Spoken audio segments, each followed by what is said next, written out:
Assalamu alaikum, everyone. Welcome back to the Rising Comic podcast. I'm looking forward to sharing lessons and learnings of how Instagram influenced my hijab journey. The hijab gets talked about a lot. And I know during the process of me putting it on, which I've shared my story, you can check it out in the other episodes in season one on YouTube and on Spotify and Apple. Um, I think it's just something that easily, especially in this day and age, when you're thinking about it, you're talking about it, you're hearing about it, it's huge on social media. But primarily, I feel like a lot of it is coming on Instagram and TikTok. Now, I'm not using TikTok that much.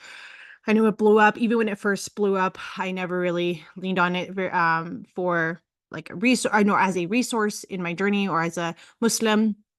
But Instagram at the time that I was thinking about wearing the hijab, learning about it and also putting it on, I I did look into social media, Instagram specifically. So I'm gonna go ahead and share my lessons and learnings and how Instagram influenced my hijab journey.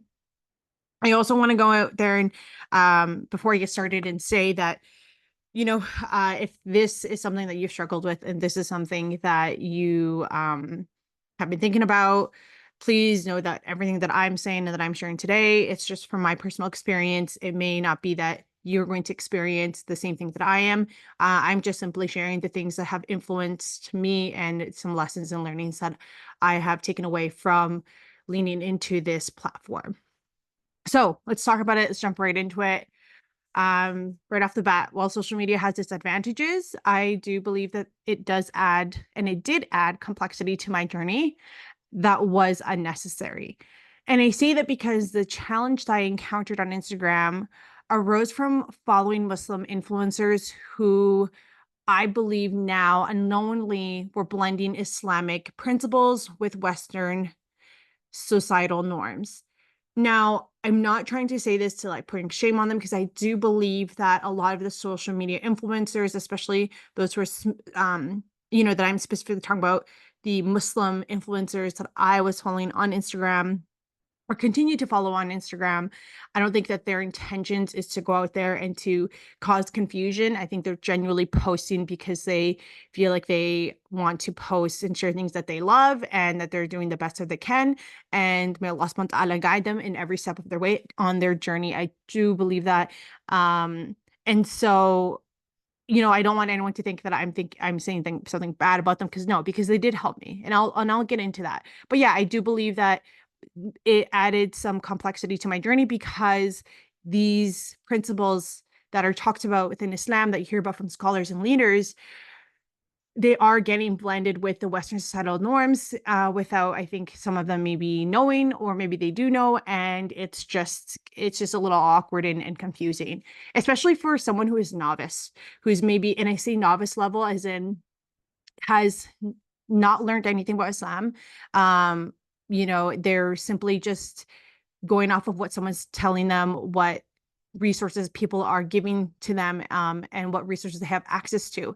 And so when I think what these three things have in common is that it's not coming from you, like it's coming from someone else. And so that already can be a tricky start and may not be the best start in my opinion, because you're going off of what people are telling you versus you going out there and figuring it out on your own. Right. So anyways, that's a lesson that I've learned as well for myself is, this is gave me more of a reason to continue on to learn on my own and continue to add more growth, inshallah, like to my journey. And even now today, as I am a Muslim. The other thing I wanted to talk about, and want to add into that is that as someone who came in as a fresh face to the Muslim community, I I really wanted to find a connection, a community. And so the easiest way to do that is by turning into social media, turning into the online world. And that is because there's the other Muslim convert revert sisters that you see. There's a lot of Muslim support that you can find online. There's a lot of people who are willing to teach you and guide you throughout your entire process. And I think when you feel alone, like I did in the beginning of your journey, it makes that so much easier. And so this outlet of social media, of like the online world, is there for that. And I think that's why I jumped into it as well. And so that's when I also started to follow Muslim hijabi influencers who I felt I resonated with and found interest in, to get some inspiration in what it is that I wanted to achieve as a Muslim. And at the time, focusing around the hijab, given this my intention behind this episode, I was looking for inspiration in how to dress as a modest Muslim woman while wearing the Islamic veil, because it's really what it is. And so, just to share a little bit on, or give you provide you a little insight on what the veiled Muslim woman, or what it looks like in Islam. I would say that for me, the way I interpret it and I understand it is that wearing the Islamic veil is like a practice for modesty. And so you are concealing your hair, your body, your skin. The Quran also includes verses that stipulates that the hijab as an obligatory action thing for a Muslim woman.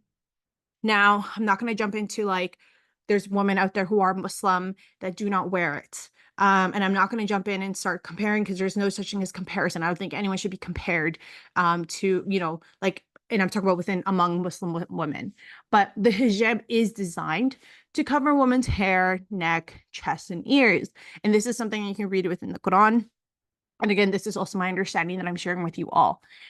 So please, I just want to also pause and take a moment. If you're curious, pick up the Quran or look it up online. I suggest to follow and hear someone from, with an Islamic background, and an educator, someone who is a leader within your community. And then also just like learn and read more about it, apart from just hearing what I'm saying right now. Now, moving on. What I wanted to say was, like, apart from these areas that we're talking about, that is the hijab, the Islamic veil is intended to cover, modest clothing is something that is expected of, right?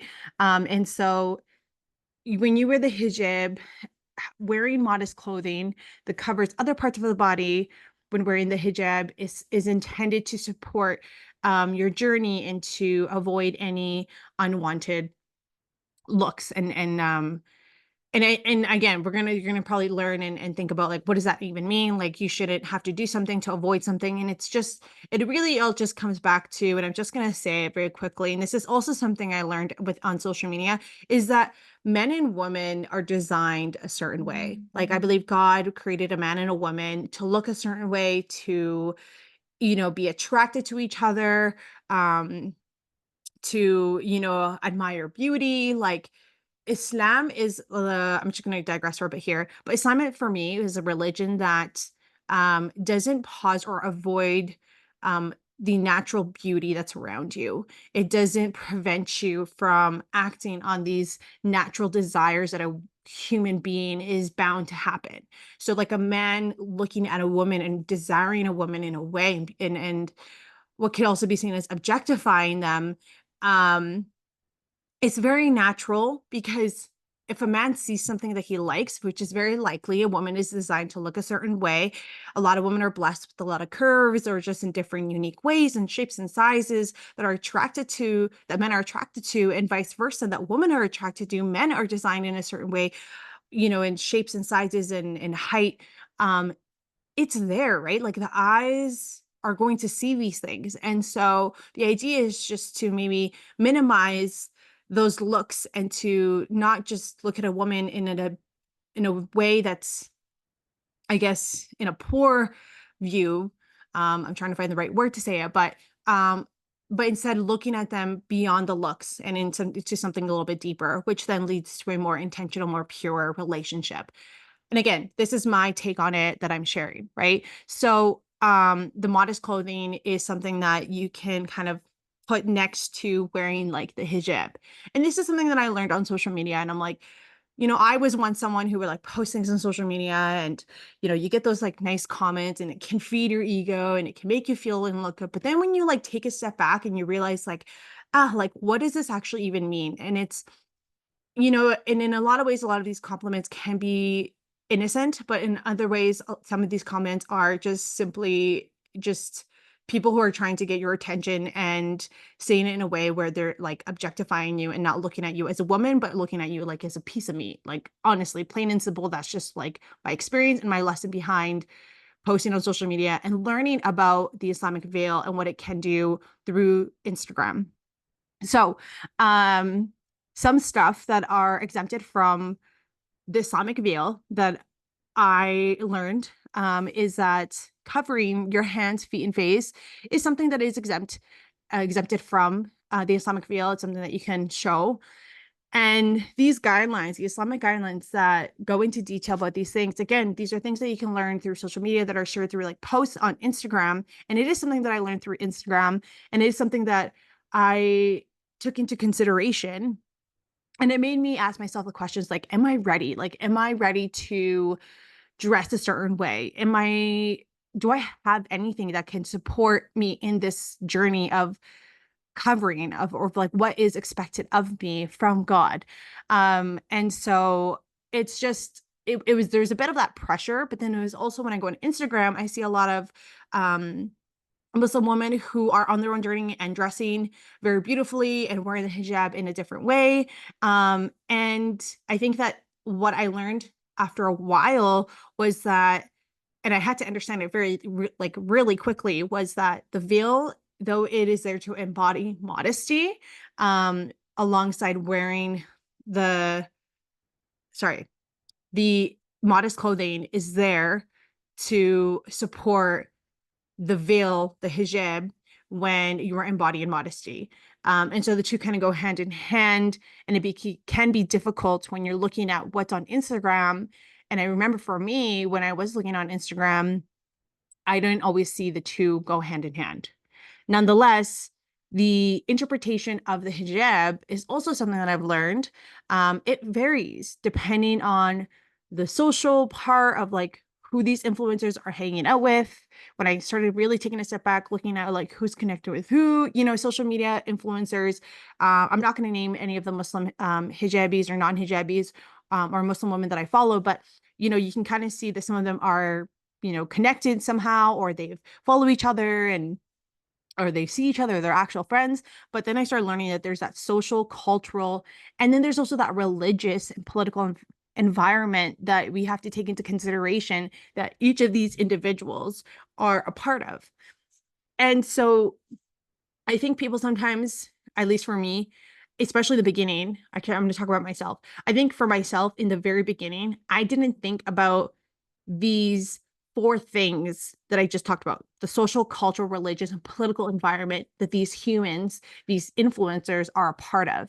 I looked at them like, wow, these are strictly Muslim hijabi women, and they are wearing something, a representation of something that is very big and important in my life right now. And I'm just like, I'm confused. And subconsciously, I felt like in some way I may have blamed them for how my process was going. And then the maturity kicked in when I also started learning more and more and taking responsibility for myself and my actions, where I'm like, wait, no, like it's not on them. Like, they're doing their best. I'm the one that chose to go on Instagram, and I'm the one that chose to lean on this resource to see how I can embody modesty, to see how it is that I can wear the hijab. It is not their responsibility to show me and teach me how they're doing it.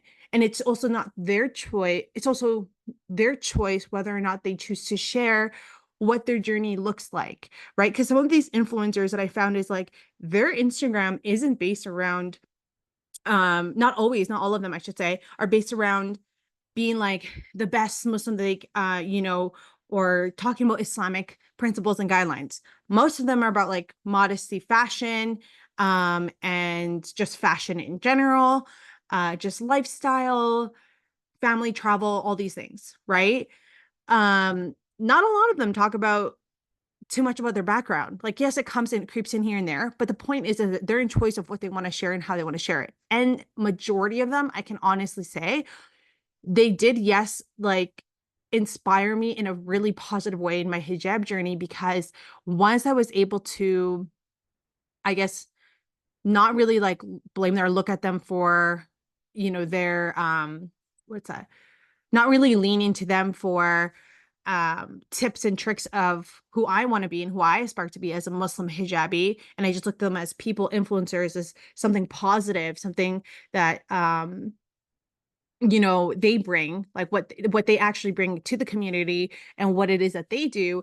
I felt actually quite supportive, and I felt like, wow, this is so amazing, mashallah, these influencers are onto something and they're doing their best on it. May Allah subhanahu wa ta'ala guide them, right? And I just think that's definitely a lesson, and something that I learned is really taking that responsibility and accountability, and also being careful of what it is that I choose to learn from these individuals. The fusion of Islam with social standards, it did leave me a little bit, I guess, what's the word? Perplexed. Like, like I said, there's complexity was added that was unnecessary when I leaned into Instagram. When I think about my hijab journey, because I was observing, going back to um what I was talking about, these influencers, I was observing contradictions.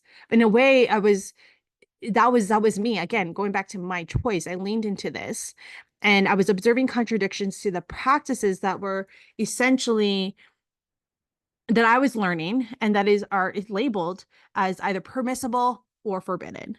And I think for myself, as someone I would describe myself as someone who goes all in when I'm committed to something and I'm ready for it. Like, I want to dive in 110%.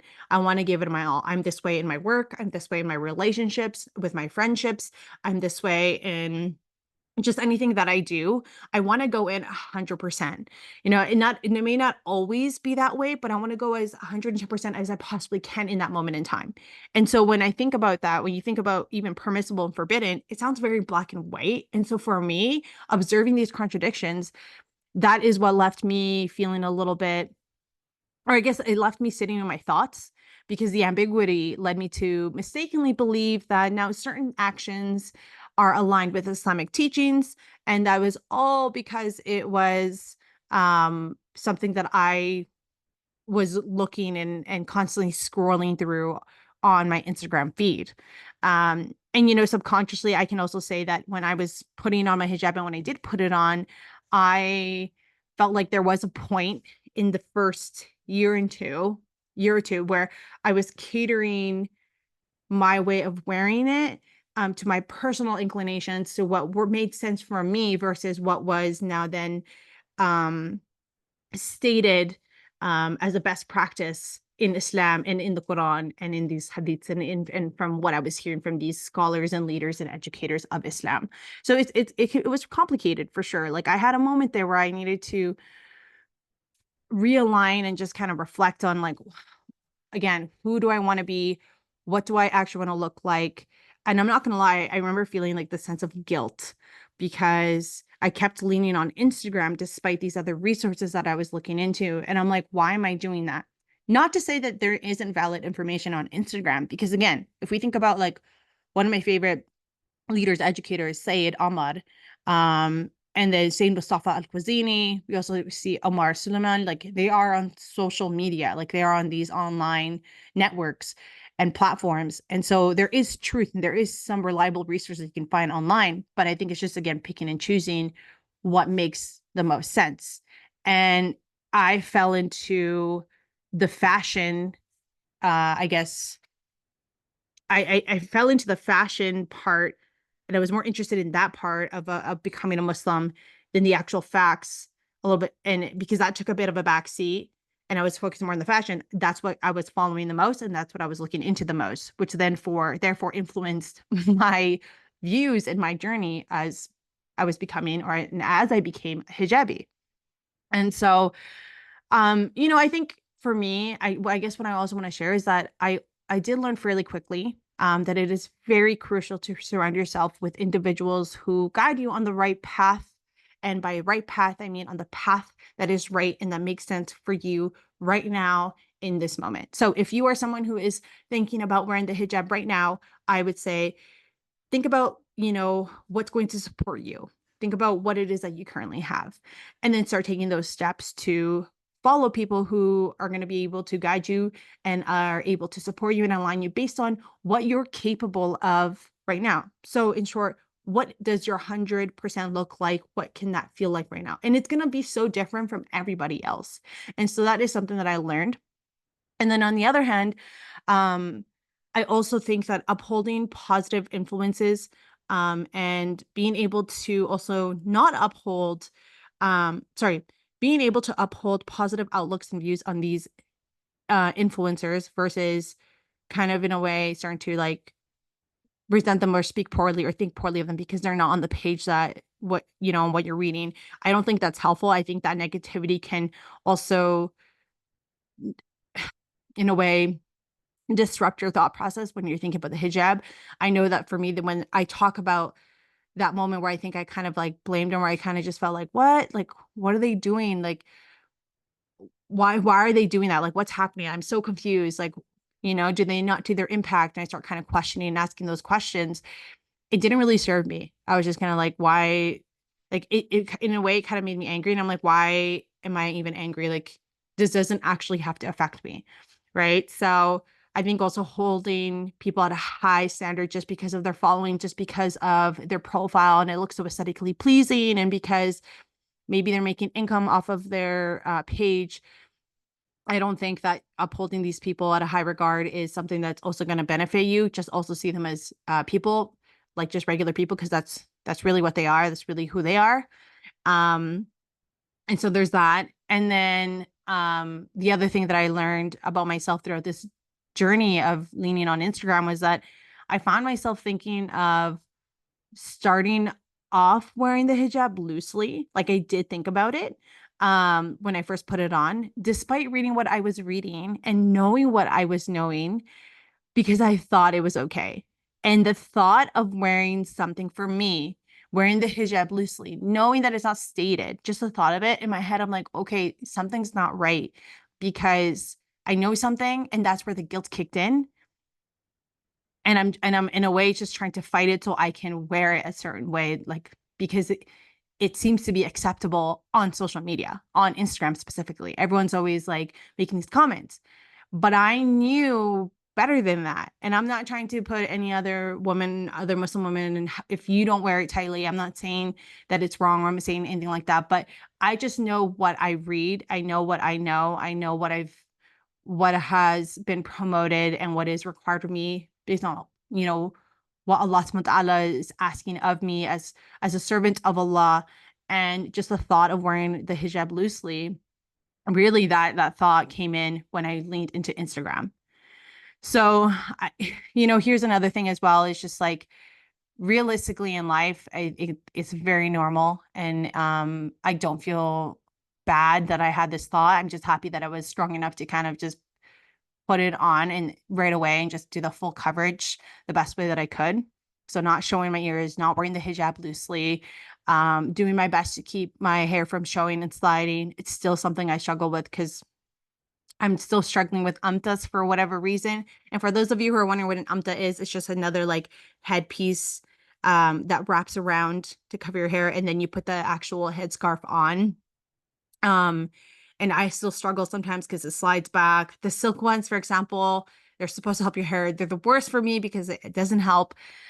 So like alhamdulillah, like I'm still very happy that when I did start off putting on the hijab, everything that I was facing through, everything that I leaned onto on Instagram, I was still able to fight through and fight that thought of wanting to wear it based on what was acceptable on Instagram, on with these like fashion Muslim influencers.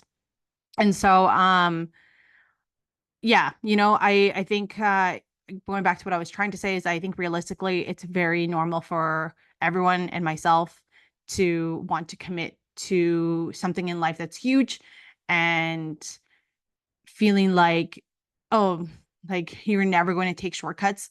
You never know. Like the thought can come through and creep in, and it can sound and look very differently. And that's something that I learned for sure. I also learned the importance of staying well informed about Islamic teachings and remembering that in certain situations, it is best to steer clear of potential gray areas. And Instagram is definitely a gray area when you're strictly leaning on it based on influencers who don't have an Islamic education or background.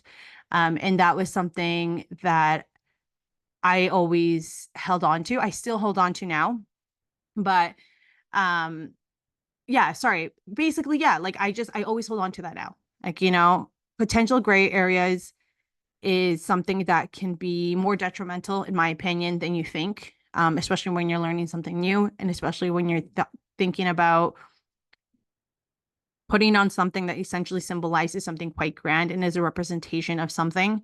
I'm not saying that those who, again, who are not wearing it the way I'm wearing it right now is doing it the wrong way. No, they're on their own path. That's not what I'm here to talk about. That's not what I'm here to say. I'm just saying that, like, if there is something where you're confused and it's causing ambiguity in your mind and in your life, I think with anything, just steer away and try to see what it is that you can do to gain clarity, or what it is that you can change or that needs to be different, so you can have that clarity and then go on and ahead and continue onto your path. Um, you know, with that said, the other thing I also just kind of want to like put out there too, talking about my hijab journey and how Instagram influenced my hijab journey when I first put it on. I want to talk a little bit about how Instagram influences my hijab journey now. And now it influences me when I want to talk about fashion, stick around that, is in the best way. There's a lot of what is it? There's a lot of brands out there that like support me in what it is that I want to do and what it is that I can do and how it is that I can achieve a goal. For example, there's Lyra Swim Modest, there's Lanuke, swim line. These are modest swimsuits. And I remember when I first became a hijabi, thought about it, I was like, what am I going to wear? Can I even swim? Like, oh my gosh, this is going to suck. And like, you don't get exposed to these things. And when I saw it, I was like, oh my gosh. And the first time I saw it was on Instagram. I got so excited. I was like, heck yeah. And I actually felt super pretty. And I was like, these are so cute and I love it. Um, and it really was a booster for me. Like it really was. I was like, I'm just pumped. And it still is today, right? Like I am so excited when I see a lot of brands that are going out there and they're promoting all these like modest wear. The other one is Shop Fairs. It's by Jasmine Fairs, very popular Canadian. I love that she's Canadian and she's a hijabi who created this online wardrobe for Muslim women, hijabis, I believe specifically. That's what she's catering her online shop to. And I would have not learned about this brand if it wasn't for Instagram, because I do from time to time scroll on Instagram. That is the feed that I tend to go to. That is the platform that I tend to look at the most when I want to just kind of like waste time, really. And I love seeing that because I'm just like, oh, these are some cute ideas. And maybe if I can't afford it right now in the city, I'm like, okay, these matchy sets, like they're kind of nice. Maybe I can go try to find something like that. And there's also some of them now. Like recently there was with Loveliness, she had posted like a date outfit and there's like this linen top and it had like three ties. I think it was like a slightly, like linen can be slightly see-through, but it was this nice white top and it was like loose and it had bum coverage. It was beautiful. And the way she dressed it up with a nice maxi skirt, and she just wore like a white undershirt that, allowed for like full coverage. And I found that to be quite beautiful. And in my head, that is something currently right now where I'm like, I'm still trying to figure out how I want to wear certain things and pieces and fabrics. I think fabrics is definitely something that I'm now starting to lean into. And I'm talking about 4 years later, where now I'm like trying to really ground into pieces and be intentional with shopping and really see what works for me and for my body, my shape, but also makes me feel good on the inside. Because I love to feel pretty and like I love to dress up and I love fashion, and it's definitely changed a lot for me. And so now going into leaning into these same Muslim influencers, the two that I just mentioned, I love looking at their fashion now because I'm in a different place. I'm in a place where I wouldn't consider myself much of a novice, and I know what my intentions are. I know myself as a Muslim hijabi. I know what I want to represent and how I want to represent it. And now I feel like I'm in a more comfortable place where I can challenge, or I guess like take on this challenge. I mean, take on the challenge that I feel of how I want to dress modestly, but also mix in a bit of like the things that I like. And so it's nice to see, and I honestly wouldn't feel so good as a hijabi um if I felt like I had to like stop everything and I couldn't do anything. Like I love swimming, and so knowing that there's these modest lines, I'm like, yes, like I love it. I love also traveling and going on vacation. So seeing how these people do it, it's just like a nice thing to see. It's for me, it's beautiful, it's fun, and it's you know, we don't want to get stuck in the dunya, but like it is something that when you're having to put on something new and it's going to have a change in your life, it's beautiful to see. This is just something for me that I personally experience and that I feel. So, yeah, I'm going to end it there. If you have any questions, comments, let me know. Connect with me on Instagram. You can follow me at Rising Convert on TikTok and on Instagram. Yeah, let me know what your journey looks like. Let me know if you've had any lessons and learnings. I'd love to hear from you. You can DM me on social media. You can add questions. Feel free to email me. All my information is on my YouTube channel. I hope you all learned something from today. And inshallah, I will catch you in the next one. Take care, everyone. I hope you're all doing well. Assalamu alaikum.